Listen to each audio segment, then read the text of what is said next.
ಒಬ್ಬ ಯವನಸ್ಥನನ್ನು ಕಂಬಕ್ಕೆ ಕಟ್ಟಿ ಹಾಕಿ ಒಬ್ಬ ವ್ಯಕ್ತಿ ಚೆನ್ನಾಗಿ ಹೊಡೆಯುತ್ತಿದ್ದನು. ಆ ದಾರಿಯಲ್ಲಿ ಹಾದು ಹೋಗುತ್ತಿದ್ದವರು ಅದನ್ನು ಕಂಡು ಸುಮ್ಮನೆ ಹೋಗುತ್ತಿದ್ದರೆ ಹೊರತು ಯಾರು ಕೂಡ ಸಹಾಯ ಮಾಡಲು ಮುಂದೆ ಬರಲಿಲ್ಲ. ಕೆಲವರು ನಿಂತು ತಮಾಷೆ ನೋಡುತ್ತಿದ್ದರು.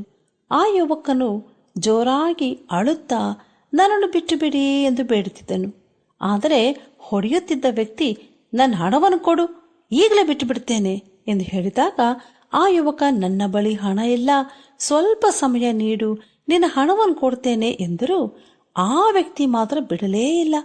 ಅದೇ ಸಮಯದಲ್ಲಿ ಆ ದಾರಿಯಲ್ಲಿ ಬರುತ್ತಿದ್ದ ಆ ಯುವಕನ ತಂದೆಯು ಗಾಬರಿಯಿಂದ ಓಡೋಡಿ ಬಂದು ತನ್ನ ಮಗನ ಸ್ಥಿತಿಯನ್ನು ಕಂಡು ಭಯಪಟ್ಟು ಆ ವ್ಯಕ್ತಿಗೆ, ನನ್ನ ಮಗನು ಬಿಟ್ಟು ಬಿಡು, ಯಾಕೆ ಹೀಗೆ ಹೊಡೆದು ಹಿಂಸೆ ಕೊಡ್ತಿದ್ಯಪ್ಪ, ನನ್ನನ್ನು ಹೊಡಿ ಎಂದರು.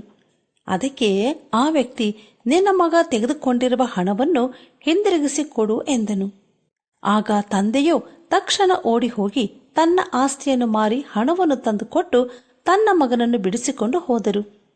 ಪ್ರಿಯರೇ, ಆ ಯುವಕನನ್ನು ಹೊಡೆಯುತ್ತಿದ್ದಾಗ ಯಾರು ಕೂಡ ಮನಮರುಗಿ ಸಹಾಯಕ್ಕೆ ಬರಲಿಲ್ಲ. ಆದರೆ ಆ ಯುವಕನ ತಂದೆ ಓಡಿ ಬಂದು ಮನಮರುಗಿ ಮಗನನ್ನು ಬಿಡಿಸಿಕೊಂಡು ಹೋದರು.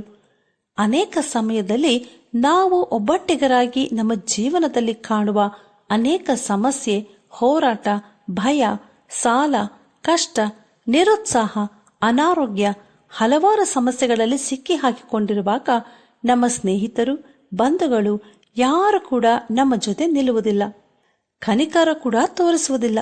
ಆದರೆ ತಂದೆಯು ಮಕ್ಕಳನ್ನು ಕನಿಕರಿಸುವಂತೆ ದೇವರು ತನ್ನಲ್ಲಿ ಭಯಭಕ್ತಿ ಉಳ್ಳವರನ್ನು ಕನಿಕರಿಸುತ್ತಾನೆ ಎಂದು ಬೈಬಲ್ ಹೇಳುತ್ತದೆ. ಆದುದರಿಂದ ನಾವು ದೇವರಲ್ಲಿ ಭಯಭಕ್ತಿಯುಳ್ಳವರಾಗಿ ಜೀವಿಸೋಣವೇ.